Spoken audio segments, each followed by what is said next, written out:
은혜의 보좌에 나아가라 라는 제목으로 오늘 본문 말씀 생각해 보도록 하겠습니다. 11절에 있는 말씀, 저 안식에 들어가기를 힘써야 한다는 말씀은 우리가 이미 생각해 보았습니다. 지난주에는 이재수 목사님께서 우리가 더욱 힘써야 할 것들이 있다, 이렇게 말씀을 전해 주셨어요. 표현은 다르지만 같은 맥락입니다. 우리가 이 땅에서 주어진 삶 가운데 힘써야 합니다. 마땅히 힘쓰면서 지금 살고 있어야 합니다. 하나님 나라는 임했고 안식도 우리에게 이미 허락해 주셨다 그랬습니다. 하나님 나라의 백성이라면 그 안식을 이제는 누리며 살고 있어야 한다. 다만 그 나라가 아직 완성되지 않았기 때문에 온전한 안식은 아닙니다. 우리가 그 안식을 온전하게 누릴 수는 없어요. 그럼에도 불구하고 이 은혜가 우리에게 이미 임했고 그래서 그 안식을 누리는 것이 얼마든지 가능하다. 그러기에 계속해서 안식에 들어가기에 힘써야 한다. 이 말씀을 주시는 거예요. 지난주에는 더욱 힘써야 할 것이 우리에게 있다. 이 말씀을 또 주시는 거예요. 누가복음을 우리가 묵상하고 있는데 누가복음에서는 어떤 표현이 같은 표현이냐 하면 회개에 합당한 열매를 맺어야 됩니다. 회개에 합당한 열매를 맺기 위하여 우리는 또 힘써야 됩니다. 이 표현을 언제 썼습니까? 세례를 받으러 오는 자들에게, 세례 요한에게 세례를 받으러 무리가 나오는데 그들을 향하여 이 표현을 씁니다. 어떤 식으로 쓰고 있어요? 그래, 어여와라. 내가 세례를 줄게. 이 세례를 받으면 너희들이 앞으로 회개에 합당한 열매를 잘 맺어야 돼. 이런 식으로 쓰고 있지 않아요. 어떻게 씁니까? 회개에 합당한 열매도 없는 것들이 어딜 나와? 너희들에게 세례는 허락될 수 없다. 지난 한 주간의 우리의 일상을 다시 한번 돌아볼 수 있었으면 좋겠습니다. 세상 나라에 우리가 살고 있습니다. 한 주간 열심히 살다가 오셨을 거예요. 동시에 우리는 하나님 나라에서 살고 있는 자들이다. 일주일간 우리는 하나님 나라에서 살고 있어야 했습니다. 하나님 나라에 살면서 여전히 하나님 나라를 알지 못하는 저 세상 나라의 사람들을 바라보면서 부러워하고 나도 저렇게 되었으면 좋겠다. 나도 저렇게 돌아갔으면 좋겠다. 누구처럼요? 이스라엘 백성들처럼.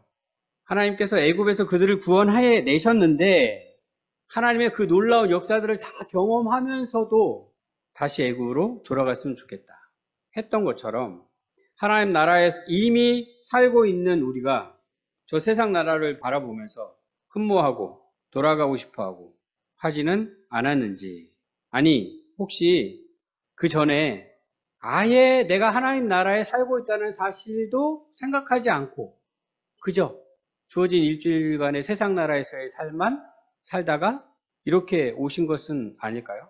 그래서 히브리서 기자가 4장 1절에서 안식에 이르지 못할 자가 있을까 두려워해야 한다, 이런 말씀을 주시는 거예요. 그래서 다시 11절에서는 저 안식에 들어가기를 힘써야 한다, 이렇게 말씀을 하시는 거예요. 순종하지 않는 본에 빠지지 않도록 해야 한다. 분명히 우리에게 다 알려주셨는데, 하나님 나라가 임했고 우리는 하나님 나라에 사는 백성이라고 다 알려주셨는데 여전히 하나님 나라의 백성으로서의 삶은 전혀 보이지 않고 그저 이전과 똑같이 세상 나라에서만 살고 있는 우리가 아닌가, 이 생각을 해봐야 된다는 거죠. 수요 기도의 설교 시간에는 반쪽짜리 복음에 대해 잠깐 말씀을 드렸어요. 복음이 반쪽짜리다. 죽어서 가는 하늘나라에 관한 믿음은 있는데 이 땅에 이미 임한 하나님 나라에 대한 생각은 전혀 없는, 복음을 그렇게만 생각하는, 그러면 그 복음이 바른 복음이 될 수 있을까요? 거기에도 능력이 있을까요? 나는 죽으면 천국에 간다, 이런 믿음이 있으면 천국이 어떤 나라인지 생각을 해보셨을 거예요. 천국은 어떤 나라입니까? 하늘나라는 어떤 나라예요? 영원한 안식을 누린다, 이 표현을 우리가 쓰잖아요. 영원한 안식을 누리게 될 거예요. 영원한 안식을 누린다라는 게 뭔가요? 매일이 주일, 영원한 안식은 매일 주일. 그 실체가 무엇인지 생각을 좀 해보셔야 돼요. 하나님께서 우리에게 많은 것을 가르쳐 주지는 않지만 그래도 가르쳐 주시거든요. 그 가르쳐 주시는 것들을 통하여 내가 죽어서 나는 하늘나라에 갈 수 있어 라고 고백을 한다면 그 하늘나라가 실체적으로 어떤 나라인지 생각을 해 보셔야죠. 믿지 않는 사람들은 그런 우리들의 하늘나라에 대한 소개를 하면 어떤 반응을 보이냐면 어우 지루해. 지루한 나라예요. 하늘나라가. 어우 재미없어. 재미없는 나라예요. 그런 나라라면 난 안 가. 어떻게 생각하세요? 그들이 하나님 나라를 제대로 이해하고 얘기하는 거예요? 아니죠. 잘 모르는 거죠. 하나님 나라를. 전혀 모르는 거죠. 그럼 우리는 어떻게 생각하냐고요. 우리는. 내가 죽어서 가는 하나님 나라 어떤 나라이라고 지금 생각하십니까? 비슷하게 생각하고 계시는 거 아니에요 혹시? 맨날 그렇게? 어우 지루해. 재미가 없어. 하나님 나라에 대해서 충분히 생각하지 않은 거죠. 그들처럼 생각하고 있다면. 근데 그럴 수밖에 없는 이유가 뭐냐면 우리의 한계 때문입니다. 우리가 경험해보지 못한 것에 대해서 우리는 알 수가 없어요. 그나마 우리가 그 하나님 나라에 대하여 실질적으로 생각해 볼 수 있으려면 이 땅에서 이미 임한 하나님 나라를 경험하실 수 있어야 됩니다. 이 땅에서도 우리는 그 하나님 나라를 맛볼 수 있어요. 그 하나님 나라가 어떤 나라인지. 그런데 이미 임한 하나님 나라에 대해서 전혀 생각하지도 않고 이 땅에서 살고 있다면 죽어서 가는 하늘나라에 대해서는 생각하기가 어렵죠.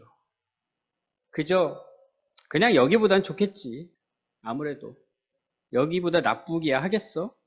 이 정도 생각하고 그냥 넘어가고 있는 것일 수 있죠. 여기 계신 분들은 그러시면 안 됩니다.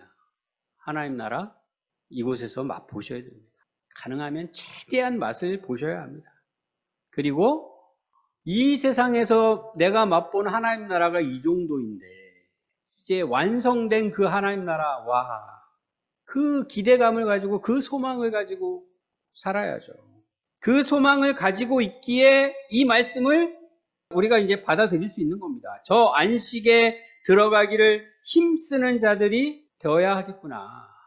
우리가 바른 복음을 들은 자들이라면, 바른 복음으로 우리가 믿음 생활을 지금 하고 있는 자들이라면 그렇게 하는 것이 마땅합니다. 복음을 전할 때도 마찬가지예요. 우리가 그렇게 반쪽짜리 복음을 듣고 신앙생활을 지금 하고 있기 때문에 반쪽짜리 복음을 전하고 있을 수도 있어요. 그냥 예수님 믿고 죽으면 천국 가. 그러면 어떻게 해야 됩니까? 바른 복음으로 듣고 바른 복음으로 믿고 바른 복음으로 믿는다면 이 땅에서 벌써 하나님 나라를 경험하면서 살아가야 되는 거죠. 그것이 드러나야 하는 거죠. 그리고 그것으로 복음을 전해야 되는 거죠.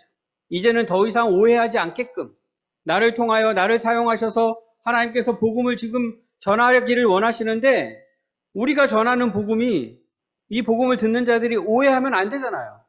우리의 삶의 모습이 그대로라면 오해할 수밖에 없습니다. 그리고 이 말씀까지만 우리가 생각을 하면 또 다시 그저 열심히 부지런히 이것들을 너희가 감당해야 해 이렇게 말씀으로 끝나는 것 같은 느낌이 드는데 이러면 또 우리가 이것을 제대로 감당할 수 있는 자가 없죠. 아무도 감당 못하죠. 하나님께서 이어서 계속 말씀을 해 주십니다. 우리가 감당할 수 있게끔 하나님께서 다 준비를 해 놓으셨습니다. 대표적인 하나의 예가 안식일인 거예요. 하나님께서 예비하신 거예요. 우리가 안식에 들어가기를 열심히 힘써야 한다라고 말씀을 하시는데 그것을 할 수 있게끔 하나님께서 미리 준비해 놓으신 것들 지금 계속 말씀드릴 건데 이미 우리가 생각해 봤던 안식일 그것도 그 중에 하나입니다. 하나님께서 안식일을 우리에게 만들어 주지 않으셨다면 안식일을 기억하여 거룩하게 지키라 계명을 만들어 주시지 않으셨다면 우리가 이 땅에서 사는 삶이 어떠했을까? 과연 안식에 들어가기를 힘쓸 수 있었을까? 어떠세요? 불가능할 것 같지 않으세요?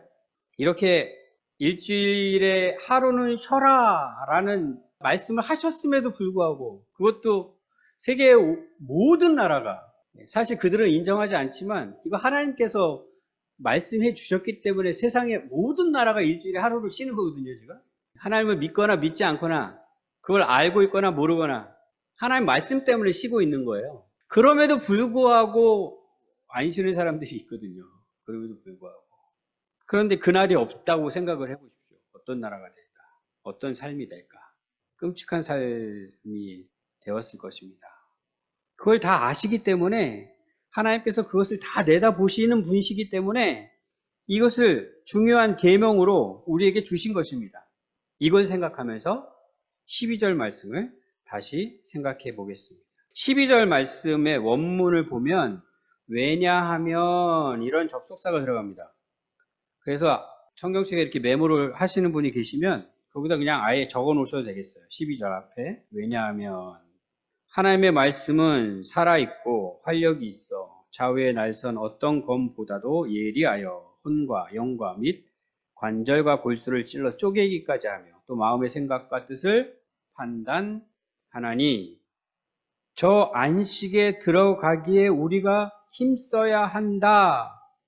저 순종하지 아니하는 본에 빠지지 않게 해야 한다. 이 말씀을 주시면서 왜냐하면 하나님의 말씀이 있기 때문이다. 이렇게 이어지는 거예요. 하나님의 말씀. 안식일을 지키라는 하나님의 말씀. 우리가 안식에 들어가기를 힘쓸 수 있는 이유는 하나님의 말씀이 있기 때문입니다. 하나님께서 우리에게 주시는 말씀, 안식일을 지키라는 계명, 이것은 그냥 너희들이 이거 지켜야 해 이런 규정을 알려주는 말씀이 아니라는 거예요. 그 역할만 하는 것이 아니라 그 말씀이, 그 계명이 어떻다? 살아있다. 활력이 있다. 그것을 지킬 수 있게끔, 힘쓸 수 있게끔 하는 능력이 있다. 혼과 영과 관절과 골수를 찔러 쪼갤 정도로 날카롭다. 우리의 마음의 생각과 뜻을 꿰뚫어 본다. 아주 예리하게 심판한다. 그러기에 우리가 저 안식에 들어가기를 힘쓸 수 있다. 이렇게 말씀해 주시는 거예요.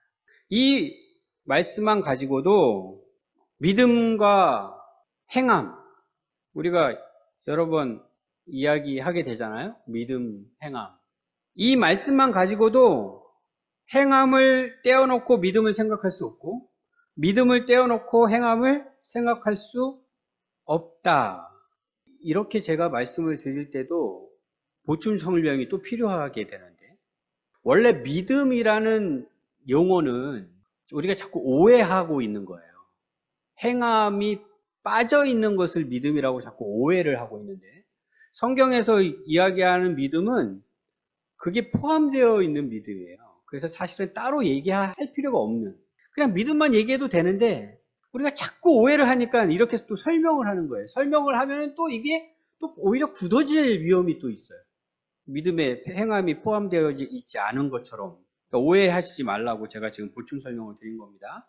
그런데 오해하고 있는 그 믿음, 행함이 빠져 있는 믿음, 그렇게 생각할 수 없다. 이 말씀 가지고도 믿음이라는 것이 무엇이겠습니까? 믿음. 하나님께서 우리에게 주신 말씀이 우리 안에 있는 거예요. 이게 믿는 거예요.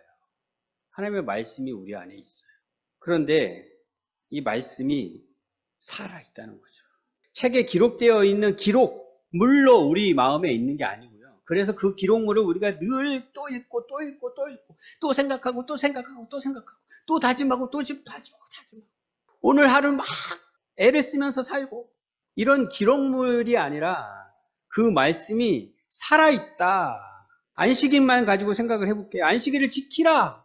이 말씀이 내 안에 있어요. 이게 믿음입니다. 믿음. 그때 그 말씀이 내 안에서 역사한다고요. 단순히 내 머릿속에 기억하고 있는 것이 아니고요. 내 안에서 역사하는 말씀이라고. 이 말씀 하나님께서 그것도 살아계신 하나님께서 나를 위하여 주신 말씀 내가 믿는 거죠. 그런 게 믿음이에요.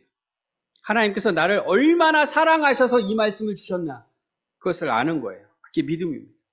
내 안에 있는 것 거부하지 않습니다. 난 싫어. 난 그렇게 안 할 거야. 이러면 믿음이 없는 건데 그러지 않아요. 이거 너무 좋아. 나 이렇게 할 거야. 그것을 소중하게 여기며 내 마음속에 계속 간직하고 싶어 하는 것. 이것이 믿음입니다. 그런데 그 말씀이 가만히 있지 않는 거죠. 살아있다는 거죠. 활력이 있다는 거죠. 얼마나 예리한지 모른다는 거죠. 이 말씀이 내 안에 있습니까? 그 말씀이 역사하고 있습니까? 그러면 내가 바른 믿음을 가지고 있는 거예요. 그러면 당연히 이 말씀의 역사에 대해서 긍정적인 생각을 가지고 있겠죠. 대신 그렇지 않다면, 아니요, 내 안에서는 말씀이 하나도 역사하고 있지 않아요. 이렇다면, 그러면 내가 과연 거듭난 자가 맞는가? 이 질문을 스스로 다시 해야 합니다. 날마다 우리는 말씀 앞에 서기를 소원합니다. 말씀 앞에 날마다 서고 싶으세요? 아니면 나는 그럴 필요 없어요, 이렇게 생각하십니까? 아주 쉬운 질문이죠, 이거는. 그런 소원이 있느냐, 하느냐 마느냐가 아니라 그런 소원이 나에게 있느냐. 그러면 믿는 거예요. 믿음이 있는 거예요. 그런 믿음이 벌써 이미 말씀이 내 안에 있어서 그 말씀이 살아서 움직이는 거죠. 역사하는 거죠. 그럴 때 행함이 당연히 나오는 거죠. 당연히. 마땅히. 어떻게 했든지 나는 이 말씀을 지켜야 해 하면서 나오는 행함이 아니라 그 말씀의 역사를 통하여 자연스럽게 나오는 행함. 믿음과 행함을 떼어놓고 생각할 수 없는 이유입니다. 만약에 말씀 앞에 날마다 서는 것을 필요 없다고 생각하는 신자가 있다면 어떻게 신앙생활을 하고 있을까요? 세상 사람들하고 똑같이 생각하면서 살까요? 그러진 않을 것 같아요. 그래도 신자인데, 내가 예수님을 믿고 산다고 생각을 하는데, 그래서 세상 사람들과 똑같이는 살고 있지 않을 것 같은데, 근데 말씀은 가까이 하지 않아요. 말씀을 펴보지를 않아요. 그러면서 살아요. 그럼 어떤 삶을 살까요, 도대체? 제가 가만히 생각을 해봤어요. 어떤 삶을 살까? 그런 분들 안에는 자기를 속이는 자아가 있을 것 같아요. 자기를 속이는 자아. 어떤 자아냐면 내가 하나님 말씀을 잘 알아 하는 자아. 나는 하나님 말씀을 잘 알아. 나는 하나님의 뜻을 잘 알아 하는 자아. 근데 스스로는 그것 역시도 자기 자신인지 모르는 거죠. 그건 역시도 자기 자신인 것을 모르고 속고 그렇게 자기가 생각하고 있는 것들이 하나님의 뜻이냐, 하나님의 말씀이냐, 이것이 옳은 것이냐 생각하면서 그것에 따라 살아가고, 그러면서 뭐라고 생각해요? 자기는 신앙생활을 잘하고 있다 라고 생각하는 게 아닐까? 그런 생각이 들어요. 정확한 거는 모르겠습니다. 어떻게 예수님을 믿는 자가, 어떻게 그 마음 가운데 하나님의 말씀이 벌써 임한 자가, 그 말씀은 분명히 살았고 운동력이 있는 말씀인데, 역사하는 말씀인데 어떻게 하나님의 말씀 앞으로 나아갈 생각을 못하고 있지? 이해가 안 돼서 제가 생각해 본 결과입니다. 정확한 건 모르겠지만 그럴 수 없습니다. 그럴 수 없어요. 바른 믿음을 가진 자들은 그럴 수 없어요. 하나님의 말씀 앞에 날마다 나아갈 수밖에 없습니다. 그리고 그 말씀을 통하여 우리는 깨닫게 됩니다. 그 말씀을 통하여 우리는 인도함을 받게 됩니다. 그 말씀에 따라서 살아갈 수밖에 없고요. 그 말씀에 복종할 수밖에 없습니다. 그렇게 살아가는 우리 모두가 되어야 합니다. 그리고 13절 말씀까지 주고 계신 거예요. 오늘도 기도를 해주셨는데, 지으신 것이 하나도 그 앞에 나타나지 않음이 없고 우리의 결산을 받으실 이의 눈앞에 만물이 벌거벗은 것 같이 드러나느니라. 이 말씀 주신 하나님은 창조주이시다. 우리는 그분의 지으심을 받은 피조물이다. 이 말씀에서는 우주 만물을 놓고 말씀하셨는데, 일단 우리만 놓고 생각해 보자고요. 우리가 누구인지. 하나님 앞에서. 하나님의 피조물이잖아요. 하나님께서 우리를 만드셨잖아요. 그분이 역사하는 말씀을 우리에게 주시는 거예요. 그 말씀에 대하여 우리가 어떤 태도를 가져야 합니까? 그리고 오늘 다시 새롭게 읽는 말씀입니다. 14절 말씀. 여기도 역시 그러므로입니다. 그러므로. 이렇게 우리에게 말씀해 주시는 하나님, 그 말씀을 통하여 그 안식에 들어가기를 힘쓸 수 있게 해주신 하나님, 그러므로 우리에게 큰 대제사장이 계시니 승천하신 이 곧 하나님의 아들 예수시라. 우리가 믿는 도리를 굳게 잡을지어다. 우리에게 그냥 맡겨두지 않으시고 하나님께서 또 예비하신 겁니다. 또 예비하셨어요. 누구를요? 대제사장. 그것도 큰 대제사장. 예수 그리스도. 그분은 누구십니까? 하나님의 아들이십니다. 그분이 승천하셔서 하나님 우편에 좌정에 계십니다. 우리에게 그저 그냥 맡겨놓은 게 아니라는 거죠. 너무나도 놀라운 은혜의 말씀입니다. 이 14절 말씀이 빠져 있다면 우리는 또다시 힘들어 할 거예요. 또다시 헤매게 됐고, 또다시 흔들거리고, 또다시 넘어지고. 그런데 하나님께서 14절 말씀을 또 주십니다. 우리의 큰 대제사장 되시는, 이미 하늘의 안식에 들어가 계시는, 하나님의 우편에서 우리를 지켜보고 계시는 그 예수님 때문에 우리가 그 안식에 들어갈 수 있는 거잖아요. 이것을 확신할 수 있게끔 이 말씀을 주십니다. 그러면서 우리가 믿는 도리를 굳게 잡을지어다. 믿는 도리는 다른 말로 바꾸면 신앙 고백이라고 할 수 있습니다. 신앙 고백. 우리가 고백하고 있는 믿음. 그 믿음을 지키라는 거예요. 오늘도 우리는 사도신경으로 신앙 고백을 하면서 하나님께 나아갔습니다. 그냥 순서에 있으니까 또 아무 생각 없이 습관적으로 고백할 수 있게 되기도 하는데 그러지 마십시오. 너무나 중요한 시간입니다. 예배 시간 한순간 한순간이 다 중요한 시간인데 이 사도신경으로 신앙 고백할 때 오늘 이 말씀 기억하면서 한 구절 한 구절 참으로 나의 신앙 고백으로 고백할 수 있어야 돼요. 주님, 제가 이것을 믿습니다. 그렇게 하나님께 나아가고 또 그렇게 우리에게 주어진 일주일의 삶을 사는 것입니다. 안식에 들어가기를 힘쓰는 것이 바로 그런 것이에요. 그 믿음으로, 그 고백한 믿음으로 사는 거예요. 그렇게 하라고 지금 말씀하시는 거예요. 하나님의 아들이신 예수님께서 우리의 큰 대제사장으로 승천하셔서 하나님 우편에 계십니다. 그 예수님을 향한 우리의 믿음의 고백. 하나님 우편에 계신 예수님, 제가 예수님을 이렇게 믿습니다. 어떠세요? 이 믿음을 지키는 것 여전히 어렵게 느껴지십니까? 이 믿음 지키는 것이 여전히 힘들고 어려워요. 이렇게 우리가 고백하면 예수님을 아직 잘 모르는 거예요. 예수님이 아직도 멀리 계신 거예요. 나의 믿음 생활과 예수님이 별로 관계가 없는 거예요.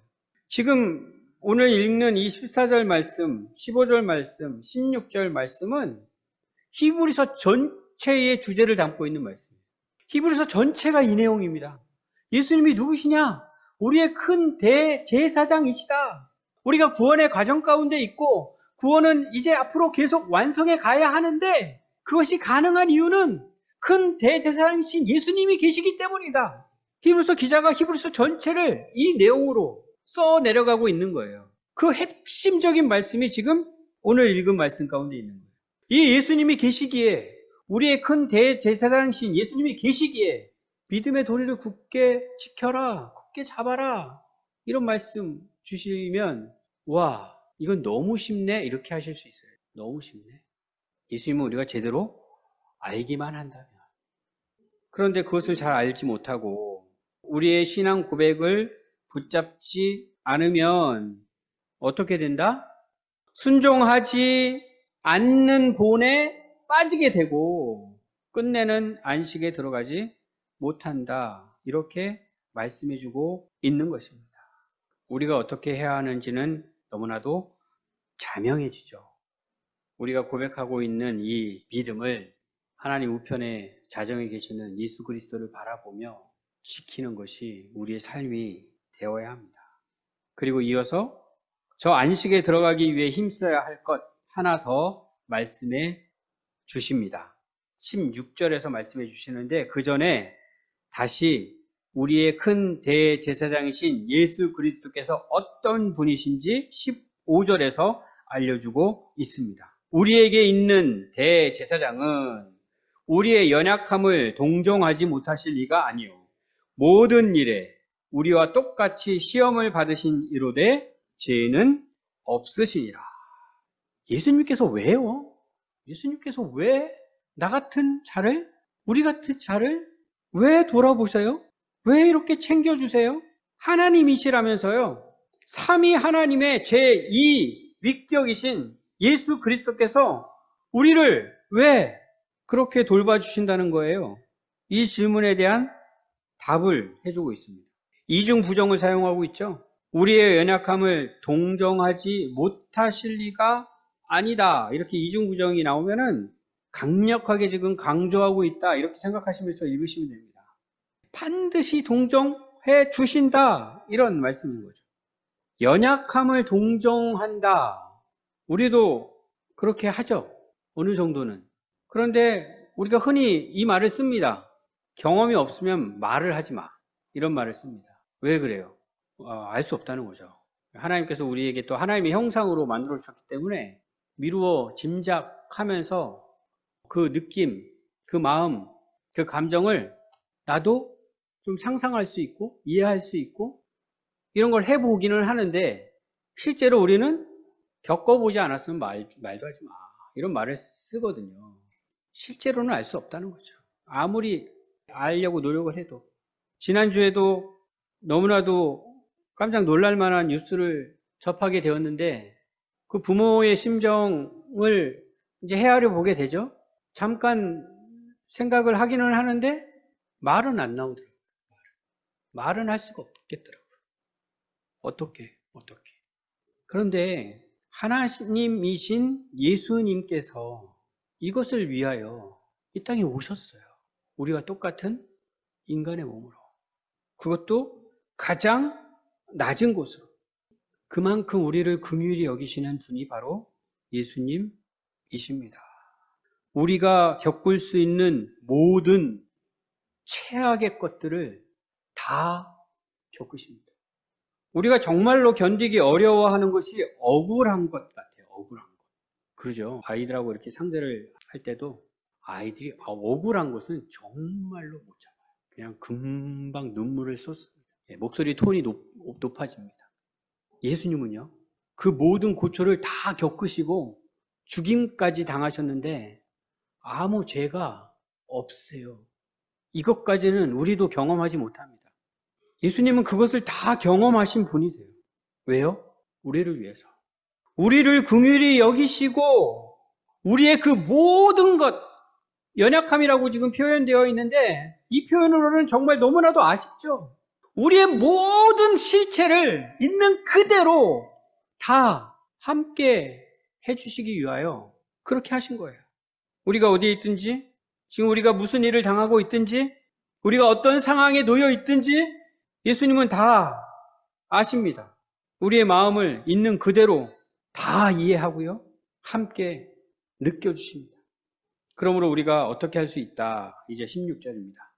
그러므로 우리는 긍휼하심을 받고 때를 따라 돕는 은혜를 얻기 위하여 은혜의 보좌 앞에 담대히 나아갈 것이니라.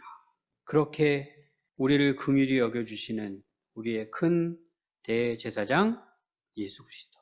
때를 따라 우리를 도우시는 은혜를 베풀어 주시는 분.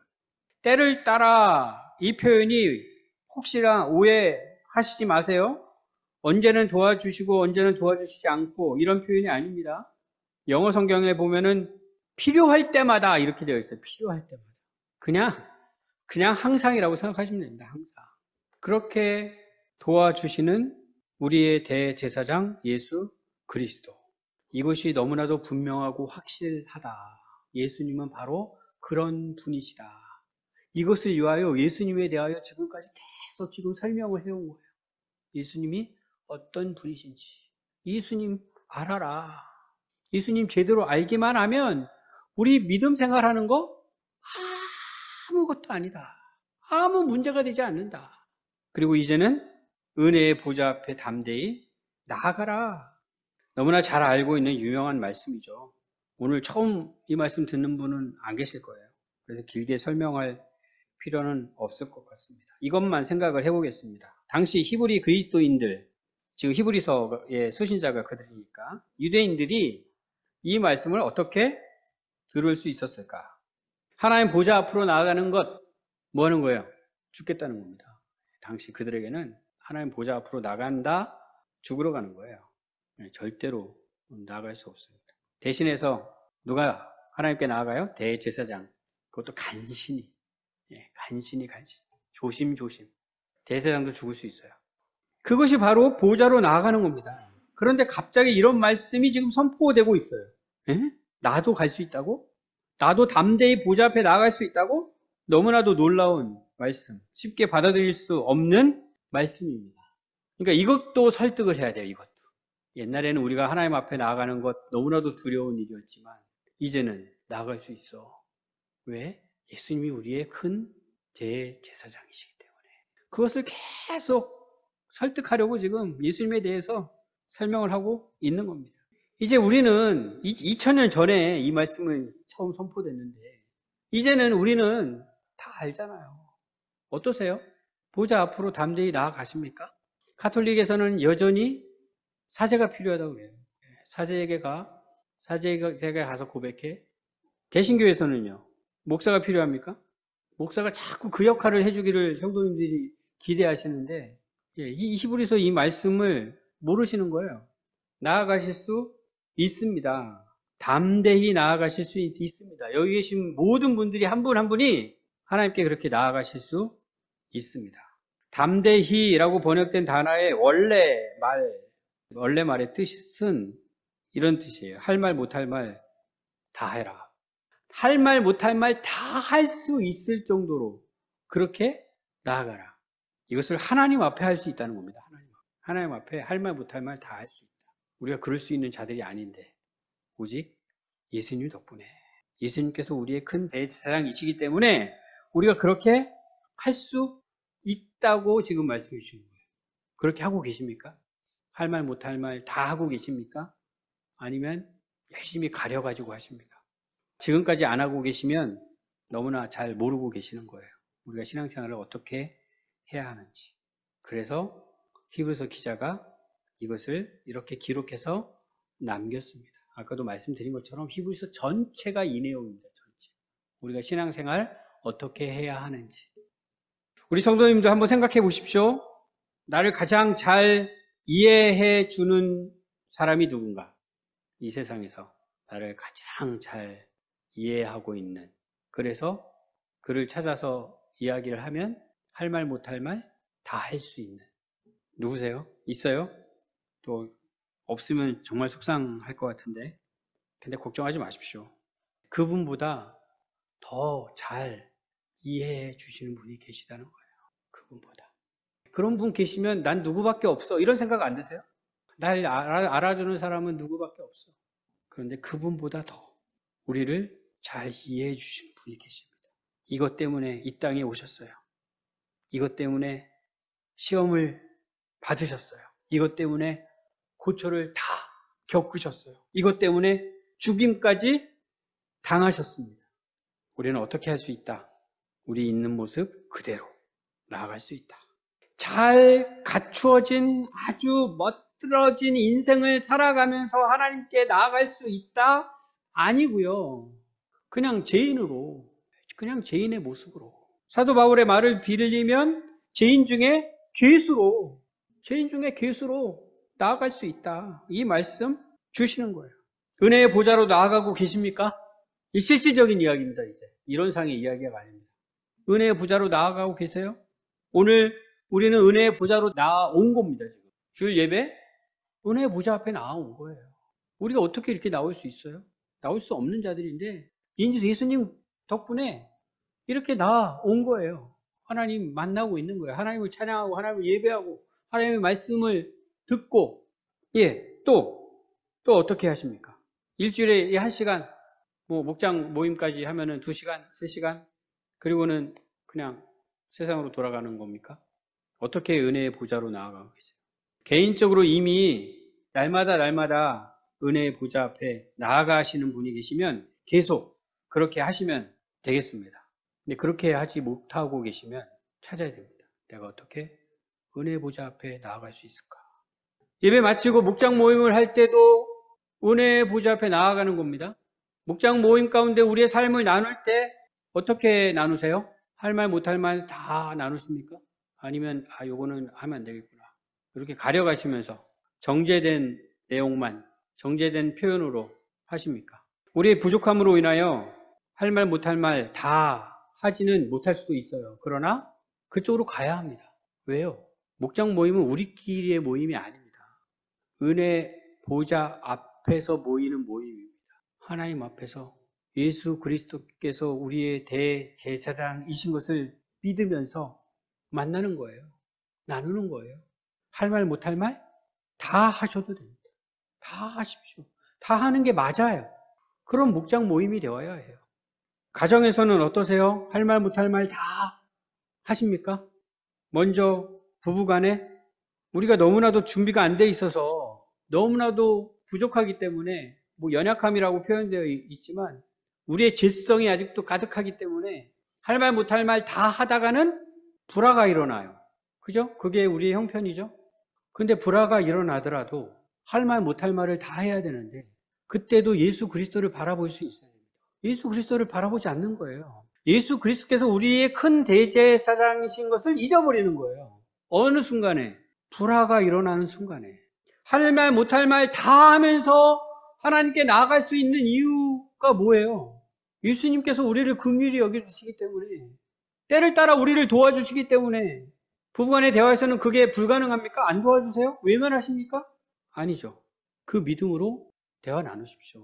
부족한 거 여전히 드러나겠죠. 부딪히겠죠.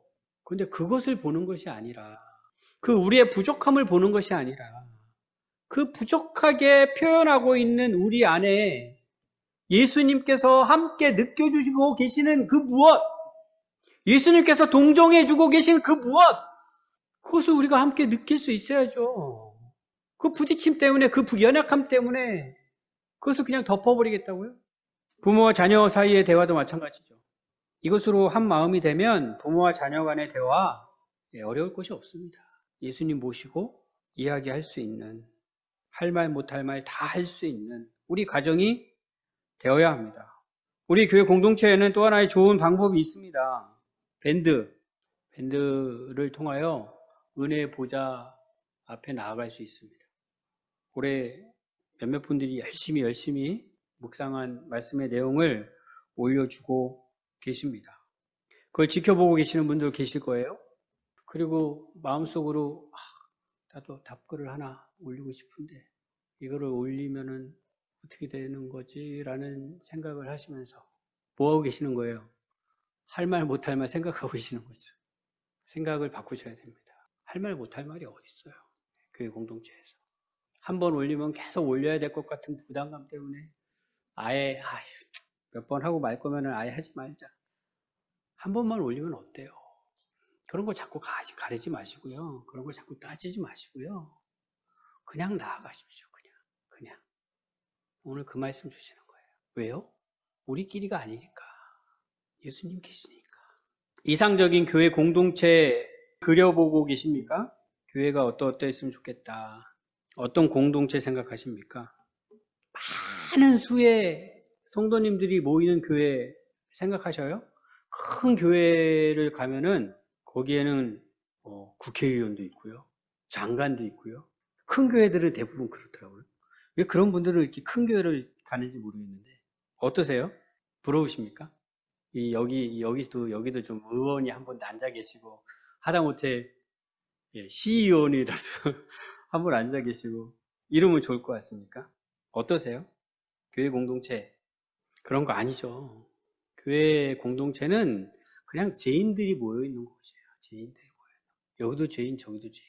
앞에 서 있는 이 설교자도 죄인. 말씀을 듣고 있는 우리 성도님들 죄인. 교회 공동체는 딱 그거예요. 딱 그거. 얼마나 포장을 하면 얼마나 멋지게 예쁘게 포장할 수 있겠어요? 뻔한 죄인인데. 누가복음 앞으로 계속 묵상하실 텐데 보십시오. 예수님이 누구랑 함께 하고 계시는지. 높은 벼슬자리 하고 있는 사람들 줄비하게 둘러싸여 앉아가지고 예수님 함께 계십니까? 그런 사람들 품잡고 앉아있으면 그 교회는 이상한 겁니다. 이상한 거예요. 의심을 해봐야 돼요. 거기 예수님이 계신지 안 계신지. 예수님 직접 말씀하셨잖아요. 직접. 죄인들 때문에 내가 왔다.